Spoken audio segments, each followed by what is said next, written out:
Iran और Israel का युद्ध अपने छठे दिन प्रवेश कर चुका है और ऐसे में ईरान के सुप्रीम लीडर खामेनी सामने आए हैं और उन्होंने कहा है कि ज़ायनिस्ट आतंकवादियों को हम सबक सिखाएंगे।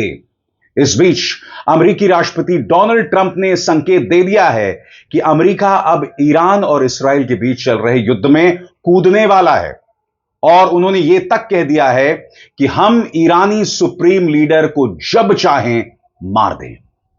क्या अमेरिका के लिए ऐसा करना आसान होगा? और सबसे बड़ी बात दोस्तों, आज इस कार्यक्रम में हम इस बात की चर्चा भी करेंगे कि किस तरह से इसराइल पूरी तरह से अमेरिका पर आश्रित है। जी हां, खबर पर गौर कीजिएगा।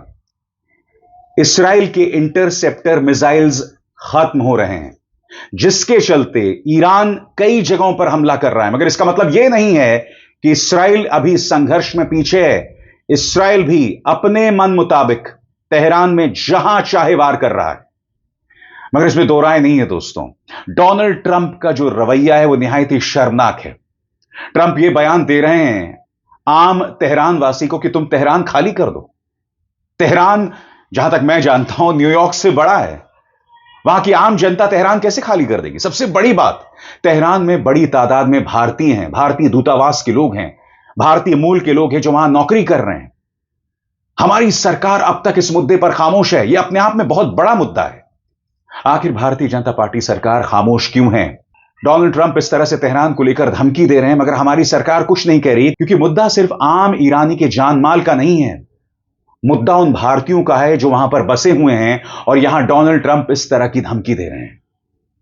ये तमाम मुद्दे हैं जो बहुत जरूरी हो जाते हैं एक ऐसे वक्त जब यह युद्ध अपने छठे दिन प्रवेश कर चुका है। मगर सबसे पहले आपके स्क्रीन पर ईरान के सुप्रीम लीडर, जिन्होंने कहा है द बैटल बिगिंस, यानी युद्ध शुरू हो चुका है, और आगे कहते हैं हमें ज़ायनिस्ट आतंकवादी सरकार को जोरदार जवाब देना होगा।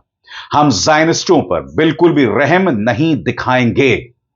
और जिस तरह से ईरान इसराइल के तमाम जगहों पर पहुंच रहा है, यानी कि उसकी मिसाइलें पहुंच रही हैं, कहीं ना कहीं जो बात सुप्रीम लीडर खामेनी कह रहे हैं वो कुछ हद तक सही साबित हो रही है। मगर यह भी सच है कि उनकी अपनी जान खतरे में है, और इस बात का इशारा किसी और ने नहीं, डोनाल्ड ट्रंप ने किया है। उनका बयान आपकी स्क्रीन पर। ट्रंप ने आयतुल्लाह अली खामेनी का नाम लिए बिना कहा तथाकथित सुप्रीम लीडर छिपे हुए हैं।